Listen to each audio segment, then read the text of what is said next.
First Contact. The massive Zorgon warship cast an ominous shadow over New York City as it emerged from the clouds, its crystalline hull refracting sunlight into prismatic patterns across the glass-and-steel canyon of skyscrapers below. Commander Vexthor stood at the bridge viewport, his scaled hands clasped behind his back as he observed the primitive civilization beneath him. His lip curled in contempt, revealing rows of needle-sharp teeth. Pitiful, he growled, his voice a low rumble that sent vibrations through the deck plates. These humans are even more primitive than our initial scans suggested. They still rely on combustion engines and fossil fuels. He turned to face his subordinates, his crimson eyes gleaming. Begin the standard conquest protocols. No need to waste our advanced weaponry on such weak prey. As klaxons began to sound throughout the ship, marking the beginning of yet another guaranteed victory for the mighty Zorgon Empire, Vexthor allowed himself a moment of reflection. For 10,000 years, his species had ruled the galaxy with absolute authority. Their biological superiority was beyond question. Every Zorgon warrior possessed strength 10 times that of most sentient species, natural armor plating that could deflect primitive projectile weapons, and regenerative capabilities that made them nearly immortal. Combined with their advanced technology, they were unstoppable. But there was something about this blue planet that gave him pause. Perhaps it was the way the humans had spread across their world like a virus, adapting to every environment from frozen tundra to scorching deserts. Or maybe it was the incredible diversity of their weapons, despite their technological limitations. Still, they were nothing compared to the Zorgons. This would be a simple conquest, like all the others. Half a world away, in a hidden bunker beneath the Pentagon, General Marion Hayes stared at satellite footage of the Zorgon fleet with grim determination. Unlike the panicking politicians and civilians above ground, she had been preparing for this moment her entire career. As head of the newly formed Extraterrestrial Defense Initiative, EDI, she had spent years studying potential alien threats and developing countermeasures. "What's the status of Project Achilles?" she demanded, turning to Dr. Elena Nakamura, the brilliant geneticist who had been working on humanity's secret weapon. "The prototype is ready," Elena replied, her fingers flying across her tablet as she pulled up technical specifications. "But we haven't had time to run proper trials. Using it now would be incredibly risky. Riskier than letting those monsters land." Hayes gestured at the screens showing Zorgon-dropped ships descending toward major cities worldwide. "From what our deep space telescopes have observed, these bastards have conquered or destroyed every civilization they've encountered. We don't have the luxury of caution." Before Elena could respond, the bunker's lights flickered as a massive explosion rocked the surface above. The Zorgons had begun their attack on Washington, D.C. "Get to your lab and begin mass production immediately," Hayes ordered. "I'll deploy our conventional forces to buy you time." "And Elena?" She gripped the scientist's shoulder. "The fate of our species rests on your work. Don't let us down." As Elena hurried toward her underground laboratory, the first waves of Zorgon warriors were landing in cities across the globe. They emerged from their ships with predatory grace, their scaled bodies gleaming in the sun as they towered over the humans who fled before them. Some brave souls stood their ground, firing pistols and rifles at the invaders, but the bullets simply ricocheted off the Zorgon's natural armor. The aliens responded with casual brutality, their razor-sharp claws tearing through concrete and flesh with equal ease. Their energy weapons reduced military vehicles to molten slag. Their sonic disruptors shattered windows and eardrums alike. It seemed like the end of human civilization had arrived. But then something unexpected happened. In the narrow streets of Mumbai, a group of local police officers discovered that their improvised petrol bombs could actually harm the Zorgons, the intense heat overwhelming their regenerative abilities. In the subway tunnels beneath Seoul, South Korean special forces found that close-quarters combat negated many of the aliens' advantages in reach and strength. And in the favelas of Rio de Janeiro, citizens used their intimate knowledge of the twisted alleyways to ambush and overwhelm isolated Zorgon warriors. Commander Vexthor received these reports with growing confusion and anger. This wasn't how conquests were supposed to proceed. Yes, his forces were still advancing, still killing humans by the thousands, but they were taking casualties. Actual casualties. The concept was almost foreign to him. Impossible, he snarled, smashing a display screen showing another failed assault on a human stronghold. They're nothing but primitives. How dare they resist? But resist they did. As the first day of the invasion stretched into the first week, humanity began to reveal its true nature. They were not the weak, civilized species the Zorgans had expected. Instead, they proved to be savagely creative in their desperation to survive. In her underground lab, Elena worked tirelessly to perfect her bioweapon. She had discovered something fascinating about Zorgan physiology. Their powerful regenerative abilities relied on a unique protein structure that was completely foreign to Earth biology. This same structure that made them nearly invulnerable also provided an opportunity. If she could create a compound that would trigger these proteins to malfunction. Meanwhile, the human military adapted with shocking speed. Traditional tactics and weapons were quickly abandoned in favor of whatever worked. Tanks and jets were largely useless against Zorgan technology, but improvised explosive devices and thermite charges proved surprisingly effective.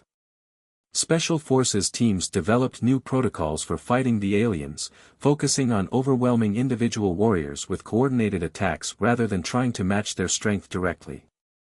General Hayes coordinated these efforts from her bunker, gathering intelligence from around the world and disseminating successful strategies to all resistance forces.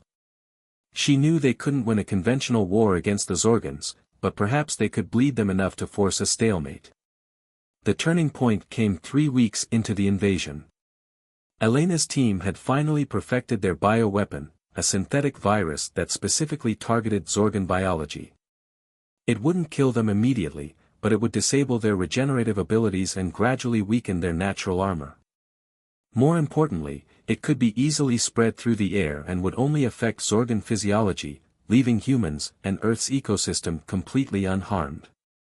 It's ready, Elena announced, presenting the first batch of weapons to General Hayes.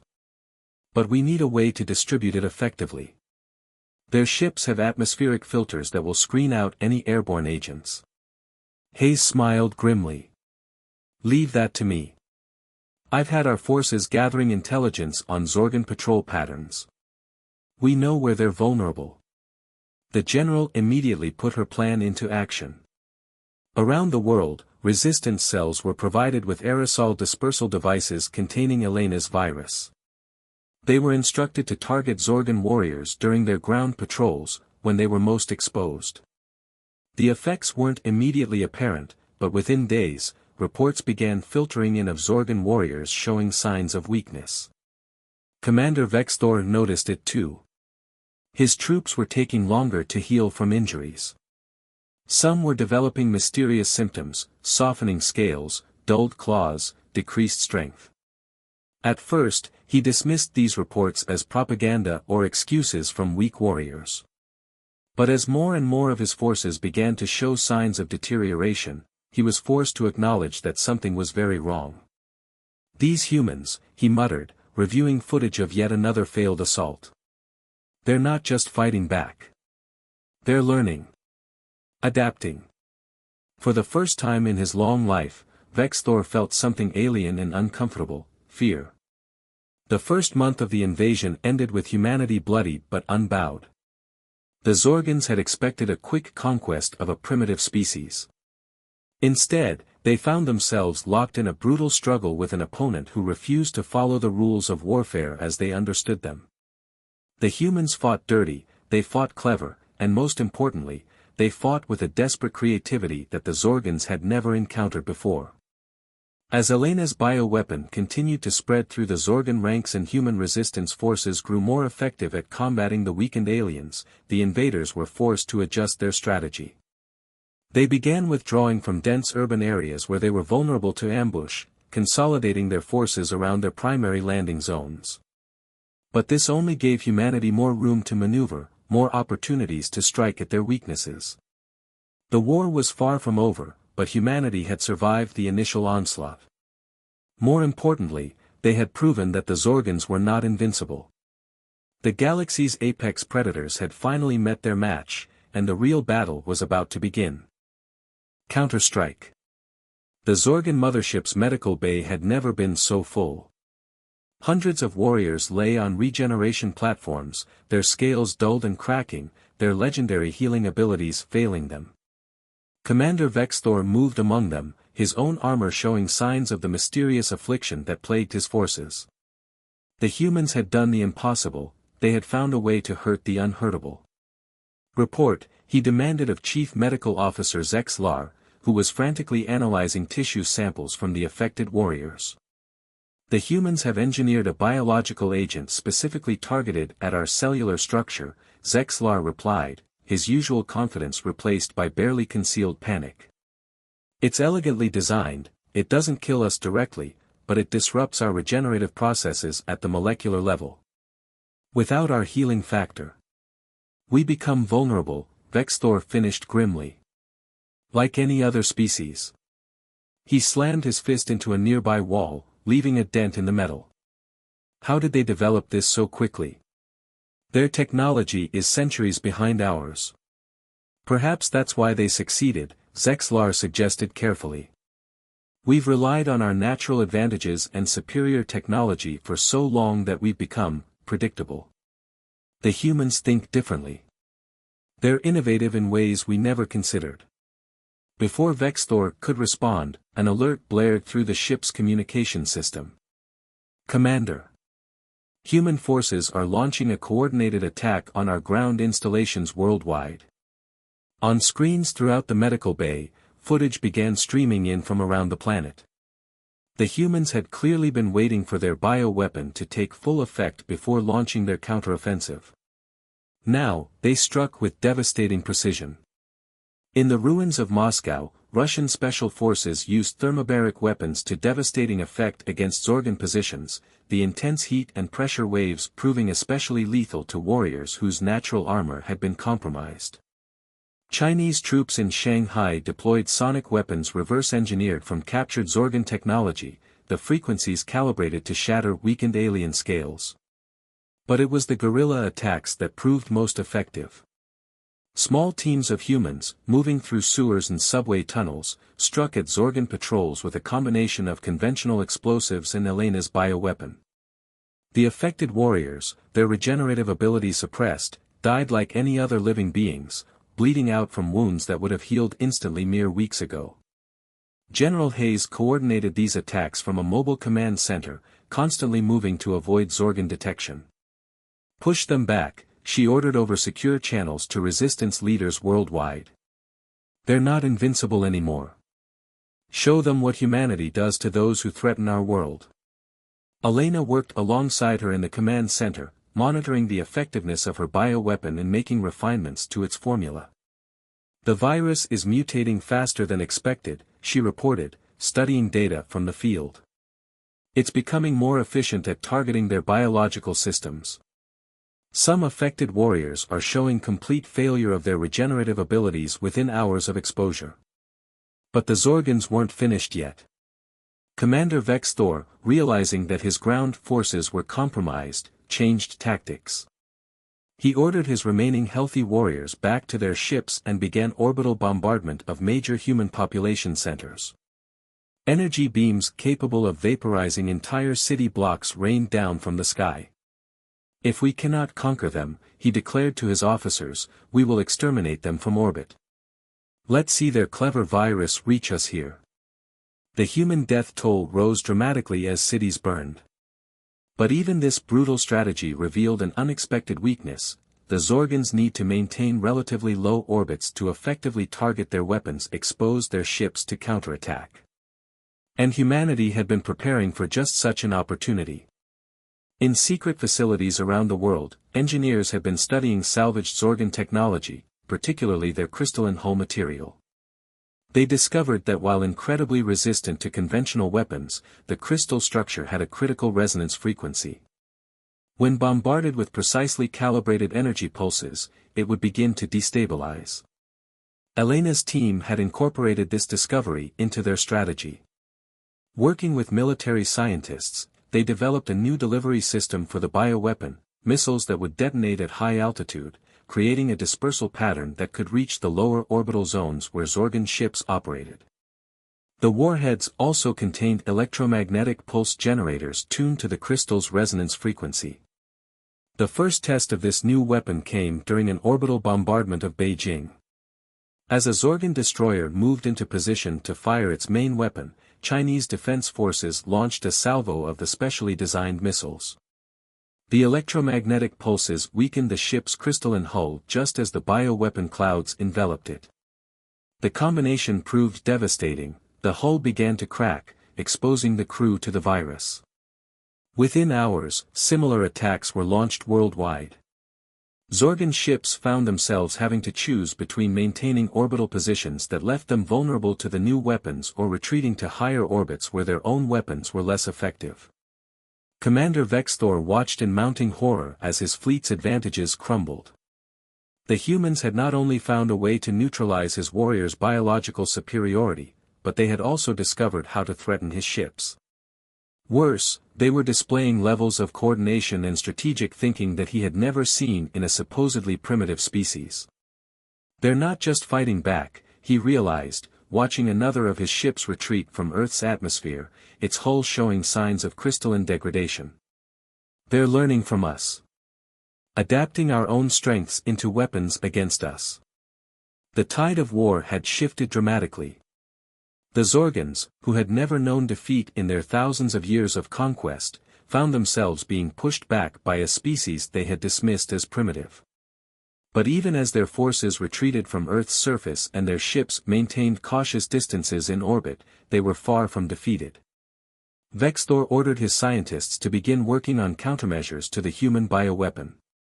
He also commanded his fleet to begin targeting Earth's infrastructure, power plants, communication centers, transportation networks. If they couldn't defeat humanity directly, perhaps they could force submission by destroying the systems their civilization depended on. But humanity had spent the weeks of conflict preparing for such tactics. Underground bunkers housed backup power systems. Resistance cells maintained independent communication networks. Communities organized local supply chains that could function even if major transportation systems were destroyed. Elena's team continued to refine their weapons, developing new delivery systems and more potent strains of the virus. They also worked on ways to protect Earth's atmosphere from Zorgon attempts to poison it, knowing that the aliens might resort to such desperate measures. As the second month of the war began, both sides knew they had entered a new phase of the conflict. The initial shock of the invasion had passed, and humanity had proven it could hurt the mighty Zorgons. But the aliens still possessed vastly superior technology and a fleet capable of reducing Earth's surface to ash. The question was no longer whether humanity could survive the first onslaught, but whether they could find a way to decisively defeat an enemy that, even wounded, remained one of the most powerful forces in the galaxy. The answer would depend not just on Elena's scientific breakthroughs or General Hayes's military strategy, but on humanity's ability to maintain their unity and determination in the face of unprecedented destruction. Evolution of war. The waters of Sydney Harbour boiled as another Zorgon energy beam struck, turning thousands of gallons instantly to steam.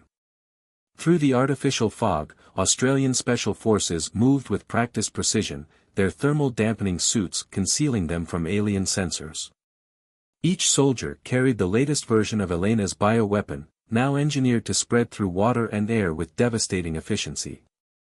Above them, a Zorgon dropship hovered, its crystalline hull showing the characteristic fracture patterns that had become common among the alien fleet.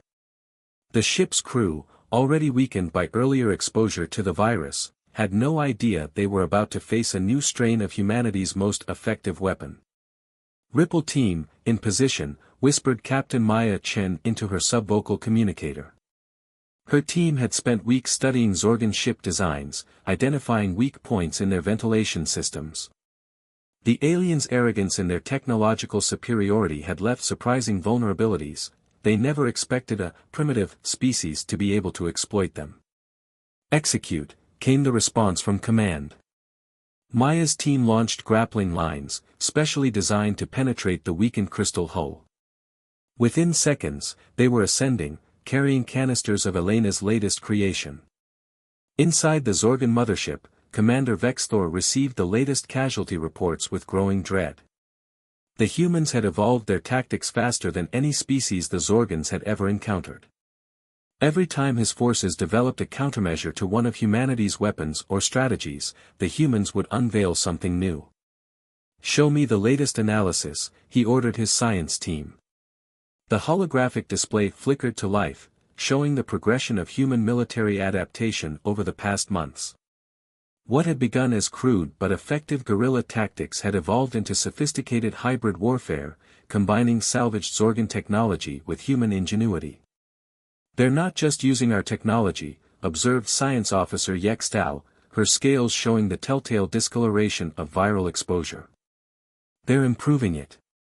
Their modifications to our sonic weapons have made them 47% more effective. They've even found ways to replicate our crystalline hull material, though their version is crude." Vexthor's response was cut short by a series of alarms. Around the world, Zorgan positions were reporting simultaneous attacks. But these weren't the usual strikes against military targets. The humans had somehow identified the locations of their hidden research facilities, where Zorgan scientists had been working on countermeasures to the bioweapon. Elena watched the coordinated assault from her new command center, buried deep beneath the Rocky Mountains.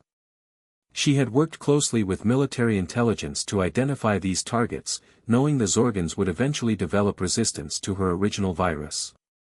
The new strain she had developed wasn't just more lethal, it was specifically designed to target the genetic modifications the Zorgans were attempting to use as protection. "Multiple direct hits confirmed," reported General Hayes, watching tactical displays showing successful strikes across the globe. "The targeting data from our deep space quantum sensors proved accurate. They can't hide their research signatures from us anymore." The quantum sensors were humanity's latest breakthrough, reverse-engineered from captured Zorgan technology but modified based on principles of quantum mechanics that the aliens had never fully explored. It was yet another example of how humanity's different perspective on science and technology was proving to be an unexpected advantage. But the Zorgans had one last card to play. Deep within their mothership, they had been developing a new weapon, one that would target the very thing that made humans so dangerous, their ability to adapt and innovate. It was a neural disruptor that would interfere with higher brain functions, reducing humans to their basic instincts. "The weapon is ready for deployment," reported Chief Weapons Officer Kexenar. "But sir, there's something you should know. Our simulations suggest it could have unintended consequences. Human brain structure is unlike anything we've encountered. Their neural plasticity exceeds our understanding." Vexthor dismissed these concerns. He had lost too much to worry about unintended consequences now. "Begin planetary deployment. Let's see how well they adapt when they can barely think." The neural disruptor weapons began firing from Zorgan ships worldwide, bathing Earth's surface in waves of exotic energy. The effects were immediate but not what the aliens expected. Instead of reducing humans to primitive behavior, the energy waves seemed to accelerate their neural processes. People reported heightened awareness, faster reaction times, and most surprisingly, increased empathic awareness of those around them. Elena, studying the phenomenon from her protected bunker, made an astounding discovery. The Zorgans fundamentally misunderstood human consciousness, she explained to General Hayes. Their weapon was designed to disrupt what they thought was our neural architecture, but instead, it's forcing our brains to evolve new pathways. We're adapting on a biological level. This unexpected development led to the war's most dramatic evolution yet. Humans exposed to the neural energy began displaying unprecedented levels of coordination and innovative thinking. Military units moved with perfect synchronization. Scientific teams made intuitive leaps that would have taken years of conventional research. The Zorgan leadership watched in horror as their ultimate weapon not only failed but backfired spectacularly. Humanity, already dangerous in its creativity and adaptability, was now operating on an entirely new level of consciousness. "They've turned our own weapon against us again," Vexthor realized, watching footage of human forces moving with impossible precision to take out Zorgan positions. "But this time, they're not just adapting our technology, they're evolving beyond our ability to predict or counter them." Elena's team worked rapidly to understand and harness this new development. They discovered that the neural evolution wasn't temporary, it was becoming encoded in human DNA, potentially changing the course of human evolution itself. The Zorgans' attempt to subjugate humanity had instead triggered the next step in human development. As the third month of the war began, both sides found themselves in uncharted territory. The Zorgans, for the first time in their history, faced an enemy that grew stronger with every attempt to defeat them. Humanity, meanwhile, was experiencing changes that went beyond mere military advantage. They were becoming something new, something that had never existed in the galaxy before. The question was no longer whether humanity could survive the Zorgan invasion, but what they would become in the process of winning. The aliens had intended to conquer Earth, but instead, they had catalyzed a transformation that would have consequences far beyond this single conflict. The final gambit. The neural evolution of humanity had transformed the war. In orbital command stations hastily constructed from modified Zorgan technology, enhanced human operators coordinated global defense efforts with unprecedented precision. Their heightened cognitive abilities allowed them to predict Zorgan tactical movements before they happened, turning each alien offensive into a carefully planned trap. Commander Vexthor paced the bridge of his mothership, his once pristine scales now permanently scarred by repeated exposure to human bioweapons. The tactical displays showed an increasingly dire situation. Over 60% of his fleet was combat ineffective, either from battle damage or viral contamination. The remaining ships were being steadily pushed back by human forces using captured and modified Zorgan technology. "We've lost control of the Australian continent," reported his tactical officer, voice trembling with an emotion no Zorgan warrior was supposed to feel: fear. "The humans have established some kind of quantum shield network. Our weapons can't penetrate it, and their counterattacks are becoming more precise with each engagement." Vexthor snarled, his claws leaving deep gouges in a nearby control panel. "Then we implement the extinction protocol. Prepare the stellar manipulators." The stellar manipulators were the Zorgan's ultimate weapon, designed to artificially induce solar flares that could scour entire solar systems of life. They had never needed to use them before, no species had ever pushed them this far. But now, facing the first real defeat in their history, the Zorgans were ready to destroy an entire star system rather than accept failure. Deep beneath the Rocky Mountains, Elena and her team detected the energy signatures of the stellar manipulators powering up. Their enhanced cognitive abilities, combined with captured Zorgan technical data, allowed them to quickly understand the threat. "They're going to trigger a massive solar flare," Elena announced to the assembled military leadership.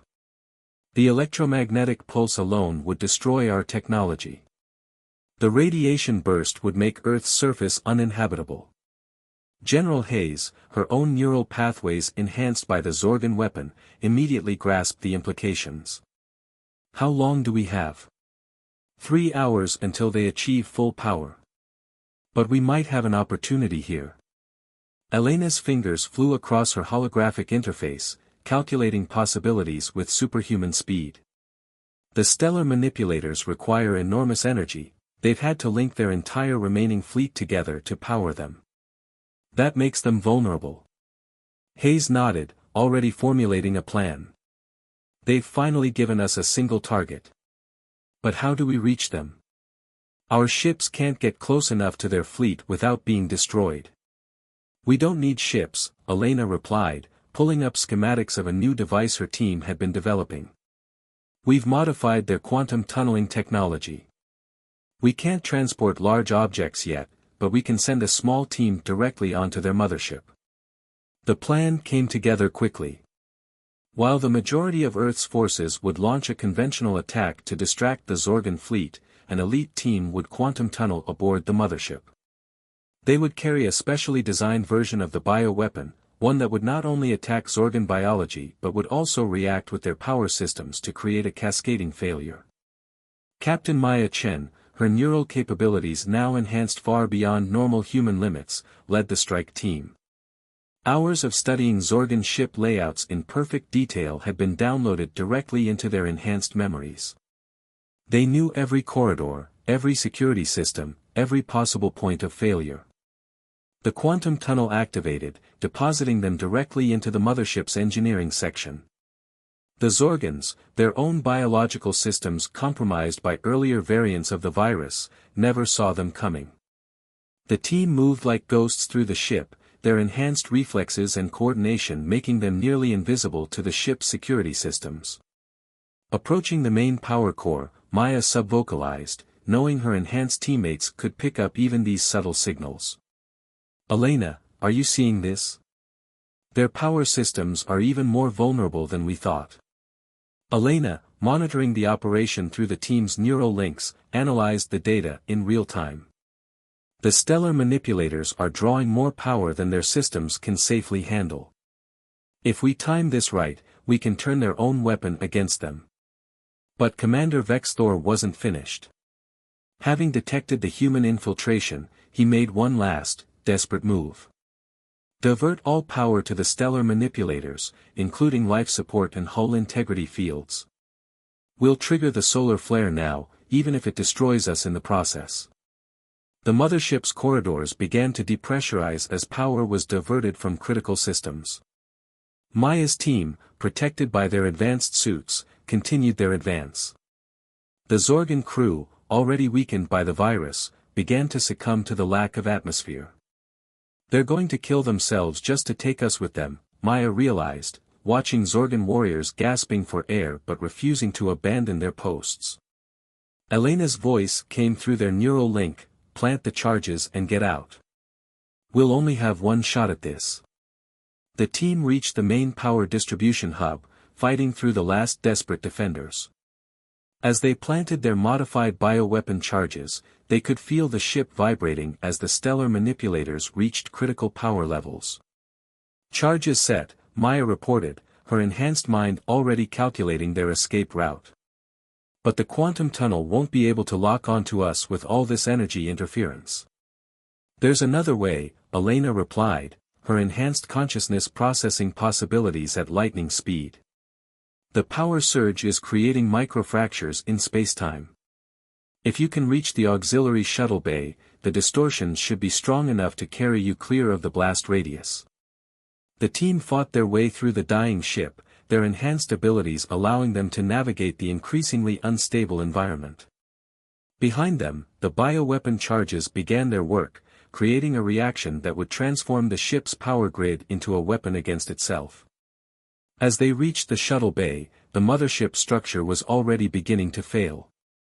The stellar manipulators, drawing impossible amounts of power, created visible distortions in space around the ship.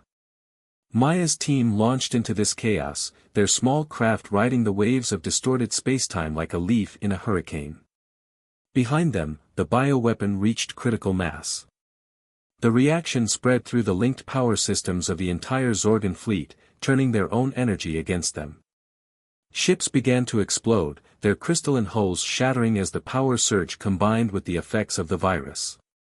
The stellar manipulators, seconds away from triggering a solar apocalypse, instead became the instrument of the Zorgan fleet's destruction.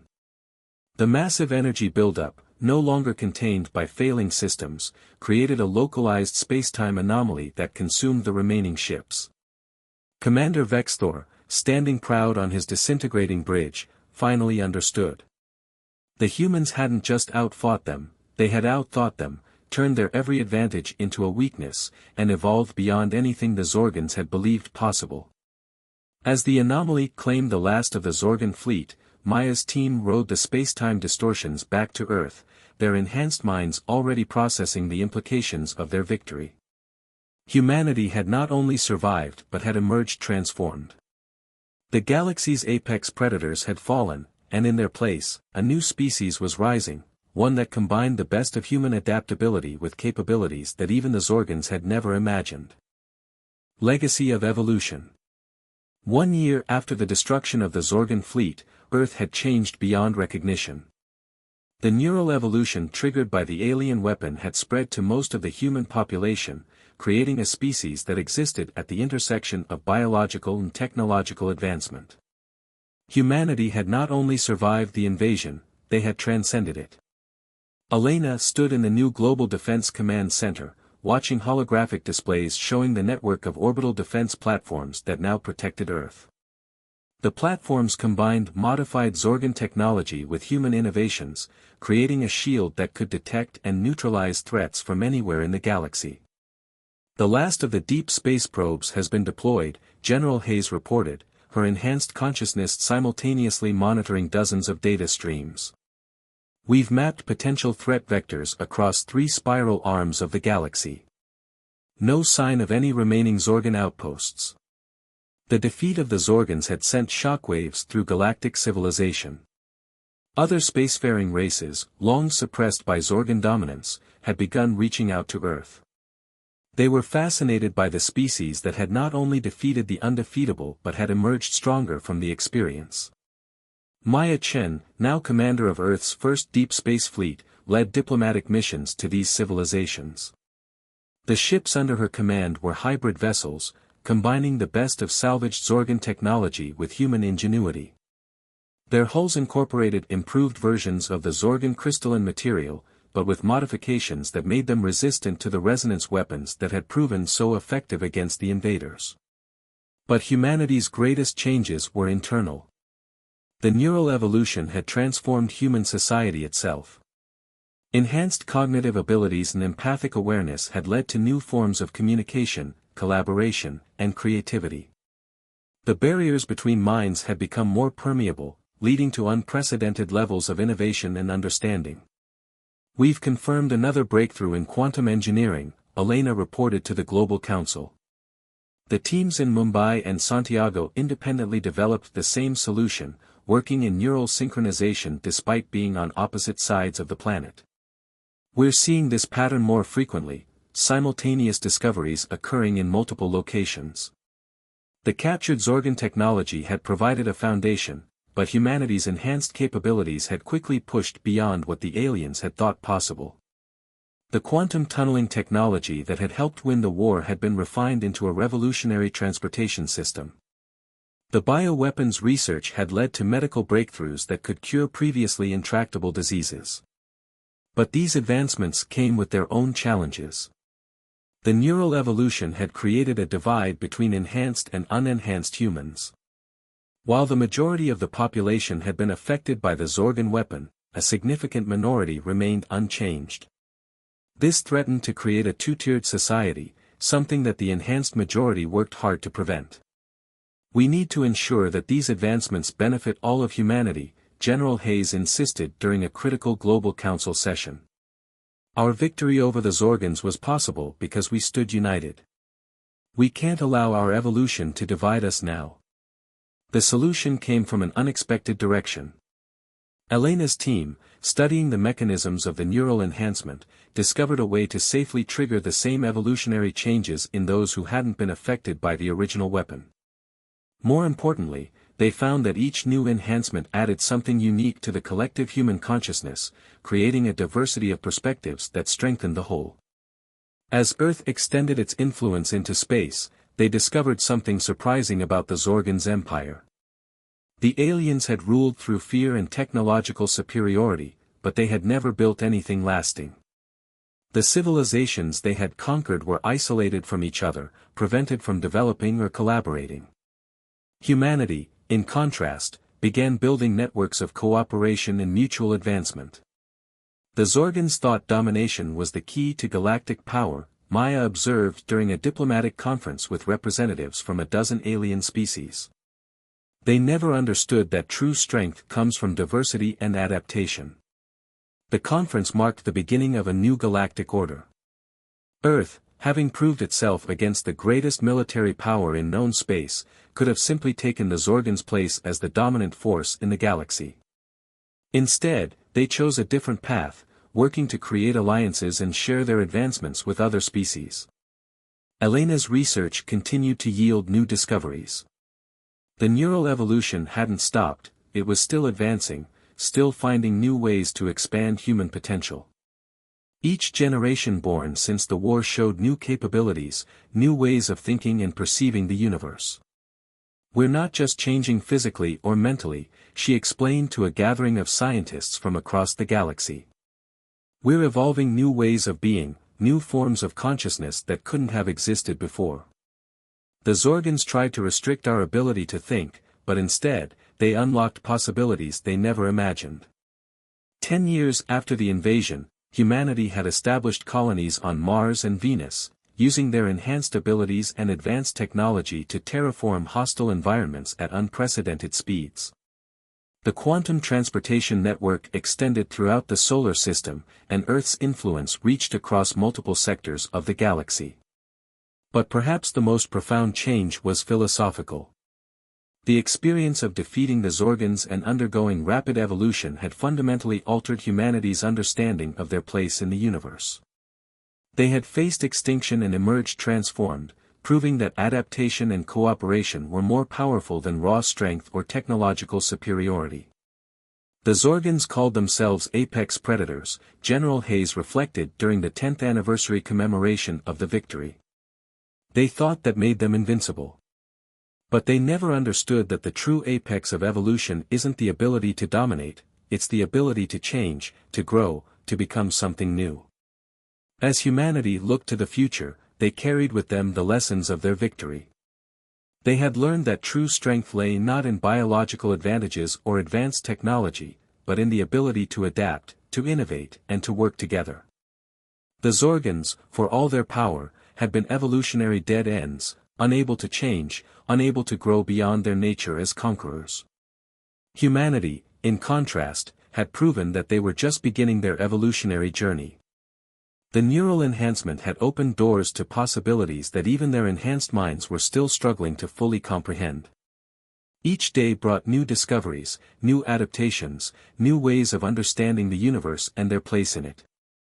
The galaxy's apex predators had fallen, and in their place had risen something unprecedented, a species that viewed evolution not as a path to dominance, but as a journey toward ever greater understanding and cooperation. The legacy of the Zorgan invasion wasn't just humanity's survival or their technological advancement, it was the profound realization that the true apex of evolution was the ability to transcend one's own limitations and become something entirely new. The end.